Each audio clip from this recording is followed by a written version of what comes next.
Hi friends, आप देख रहे हैं द ब्रेसेस गाइड। मैं रोहित आपके साथ। देखिए, आज हम बात करेंगे मेटल ब्रेसेस, जो सबसे ज़्यादा फेमस ब्रेसेस होते हैं, जो सबसे ज़्यादा ऑर्थोडोंटिस्ट रिकमेंड करते हैं, जो सबसे ज़्यादा लगवाने वाले ब्रेसेस होते हैं। इसके कॉन्स क्या हैं, यानी कि इसकी बेकारियाँ क्या हैं। देखिए, आमतौर पे देखा जाए जितने भी ऑर्थोडोंटिस्ट हैं वो प्रॉस बताते हैं, मतलब फ़ायदे बताते हैं किसी ब्रेसेस के। लेकिन आज की इस वीडियो में हम लोग जानेंगे कि मेटल ब्रेसेस अगर आप लगवाते हैं कि इसके कॉन्स क्या है, मतलब इसकी कौन कौन सी बेकारी है जो मेटल ब्रेसेस की है। तो चलिए फटाफट वीडियो स्टार्ट करते हैं। देखिए, सबसे पहला इसका जो कॉन्स है वो ये है कि ये परमानेंट है। देखिए, जैसे अगर आप इनविसालाइन ब्रेसेस लगाएंगे, ये रिमूव करने वाले होते हैं, तो उसके कंपेयर जो मेटल ब्रेसेस होते हैं ये परमानेंट है। ठीक है, यानी कि अगर आपके दांत टेढ़े मेढ़े, अगर आप दांतों को सीधा करना चाहते हैं तो अगर आप मेटल ब्रेसेस लगवाते हैं तो ये परमानेंट है। आपके दांतों के ऊपर से इनको लगा दिया जाता है। बॉन्डिंग जो की जाती है वो एक एडिसिव से की जाती है, ये परमानेंट होता है। तो जब तक आपके दांतों के ऊपर ये लगा रहेगा, ये फिक्स रहेगा, आप इसे हटा नहीं सकते। ज़बरदस्ती आप हटाएंगे तो उखड़ सकता है, और जिसके बाद आपके ऑर्थोडोंटिस्ट आपसे फ़ाइन यहाँ पे वसूल सकते हैं। तो क्योंकि ये परमानेंट है, दांतों के ऊपर से आपके इसे बॉन्ड कर दिया जाता है, फिक्स कर दिया जाता है 1 साल 2 साल के लिए। तो स्टार्टिंग के 1 हफ्ते 2 हफ्ते आपको बहुत ज़्यादा अनकंफर्टेबल फील होगा, थोड़ा सा टाइम लगेगा। 2 हफ्ते 3 हफ्ते बाद आप हैबिचुअल होंगे, लेकिन तब तक आपको थोड़ी सी अनकंफर्टेबल फील होगा, थोड़ा सा अटपटा लगेगा। तो इसके लिए आपको आदत बनानी पड़ेगी। तो यही इसका सबसे पहला कॉन्स है। इसके बाद जो दूसरा तरह का कॉन्स है वो ये है कि इस तरह के ब्रेसेस, यानी कि जो मेटल ब्रेसेस अगर आप लगाएंगे, क्योंकि ये परमानेंट होते हैं, तो इसमें खाना चिपकना आम बात है। कुछ भी आप खाएंगे, नॉनवेज खाएंगे या च्युइंगम खाएंगे या कोई भी सब्जी खाएंगे, ठीक है, यहाँ तक कि जो थोड़ी सी फैट वाली जो लिक्विड आइटम होती है ये भी अगर आप खाओगे तो ये आपके ब्रैकेट्स में चिपक जाता है। ठीक है, और कभी कभार ये जो खाना आप खाते हैं चिपचिपा वाला, ये कुछ इस तरह से इन ब्रैकेट्स में फंसता है कि अगर आप ब्रश भी करेंगे उसके बावजूद ये साफ़ नहीं होते।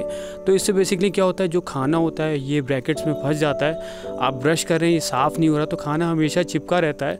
ठीक है, तो एक टाइम ऐसे आएगा जो आपके ब्रैकेट्स हैं ये काले पड़ जाते हैं, क्योंकि वो गंदगी उसमें चिपकी रहती है।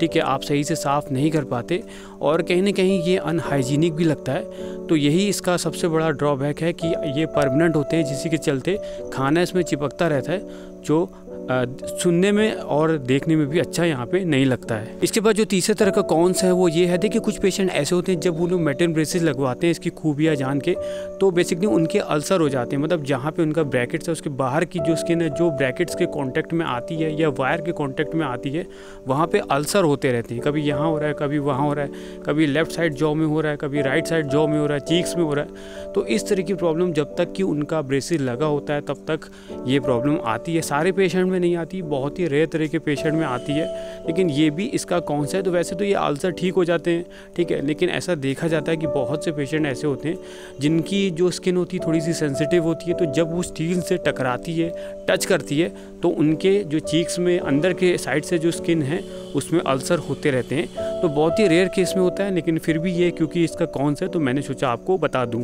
इसके बाद जो नेक्स्ट तरह का कॉन्स है वो ये है कि जब मेटल ब्रेसेस आप लगवाएंगे तो स्टार्टिंग में जो वायर यूज़ होता है, ठीक है, जो ब्रैकेट्स के ऊपर चलाया जाता है जिससे दांत सीधे होते हैं, बहुत ही लाइट होता है। ठीक है, तो अगर आप हार्ड फूड खाते हैं, वैसे तो आपको मना किया जाता है, लेकिन बहुत से जो पेशेंट होते हैं वो खाने को लेकर कॉम्प्रोमाइज़ नहीं करते, बोन वाला पार्ट खा रहे हैं। ठीक है, सब्जी भी ऐसी हार्ड, जैसे मूली हुई, गाजर हो, इस तरह का अगर आप खाना खाओगे तो स्टार्टिंग के 1-2 महीने जो वायर्स यूज़ होते हैं थोड़े से लाइट होते हैं, तो आप अगर सावधानी नहीं बरतते तो जो वायर्स है वो टूट जाता है। और कभी कभार ये होता है कि वायर इतना, क्योंकि स्टार्टिंग में थोड़ा सा कमज़ोर वायर यूज़ किया जाता है, एकदम से हार्ड प्रेशर दांतों पे नहीं दिया जाता। ठीक है, तो ये वायर कभी कभार ये होता है, जो हुक से बाहर निकला हुआ वायर्स होता है वो जो है खाना फंसने से टूट जाता है। ठीक है, हार्ड फूड खाएंगे टूट जाता है, और कभी कभार ये आपके पेट में भी चला जाता है। ठीक है, इस पर मैंने वीडियो बना रखा है, वो आप चैनल पर जाके देख लेना। लेकिन ऐसा होता है कि वायर का कुछ पार्ट जो है टूट जाता है, आपके पेट में चला जाता है, या वायर्स का कुछ हिस्सा इस तरह से टूटता है कि जो बाकी वाला है वो आपके ब्रैकेट्स में फंसा हुआ है, आधा टूटा है। तो जो वायर का हिस्सा है जो ब्रैकेट्स में अभी भी आपका फिक्स है, ठीक है, आधा वाला हिस्सा, वो कभी कभार क्या होता है कि वो आपके जो मसूड़े हैं गम्स में टच करता है। ठीक है, तो उसे इंजरी करता है, घाव करता है, जिससे बहुत ज़्यादा ब्लीडिंग होती है। तो ये भी इसका कॉन्स है। तो स्टार्टिंग में जब आपका वायर जो है लाइट यूज़ होगा। मेटल ब्रेसेस अगर आपने लगवा रखें तो आपको ध्यान रखना है कि आपको हार्ड फूड नहीं खाना है। इसके बाद जो लास्ट तरह का कॉन्स है वो ये है कि मेटल ब्रेसेस नो डाउट सबसे सस्ते और अफोर्डेबल ब्रेसेस माने जाते हैं, लेकिन इसमें सबसे बड़ी प्रॉब्लम ये होती है कि महीने में आपको एक बार अपने ऑर्थोडोंटिस्ट के पास विजिट करना होता है। तो जो भी आपके ऑर्थोडोंटिस्ट है महीने में एक बार आपको बुलाएंगे। कुछ लोग जो दूसरे सिटी में रहते हैं उनको प्रॉब्लम होती है अगर उन्हें किसी दूसरे सिटी में अपने इलाज करवा रहे हैं ब्रेसेस का, या बहुत पेशेंट ऐसे होते हैं जो अपने घर के बहुत ही दूर ऑर्थोडोंटिस्ट को चूज़ करते हैं। तो मैं ऐसे लोगों से कहूँगा कि हमेशा ऐसे ऑर्थोडोंटिस्ट को आप चूज़ करो जो आपके घर के बहुत नज़दीक हो। अच्छे भी होने चाहिए, ठीक है, लेकिन महीने में आपको एक बार जो है ऑर्थोडोंटिस्ट के पास जाना होता है, ठीक है। इसमें जो अपॉइंटमेंट होती है जिनकी संख्या होती है थोड़ी सी ज़्यादा होती है, तो अगर आपका इलाज लंबा चलेगा तो उतनी ज़्यादा आपको अपॉइंटमेंट अपने ऑर्थोडोंटिस्ट के पास जाना पड़ेगा। तो ये है कुछ कॉन्स मेटल ब्रेसेस की। अगर आप लगवाते हैं तो ये प्रॉब्लम आपको होगी, लेकिन अगर आपको दांतों को सीधा करना है, ठीक है, तो ये सारी की सारी प्रॉब्लम आपको थोड़ी सी सहनी पड़ेगी, क्योंकि नो गेन नो पेन, ठीक है।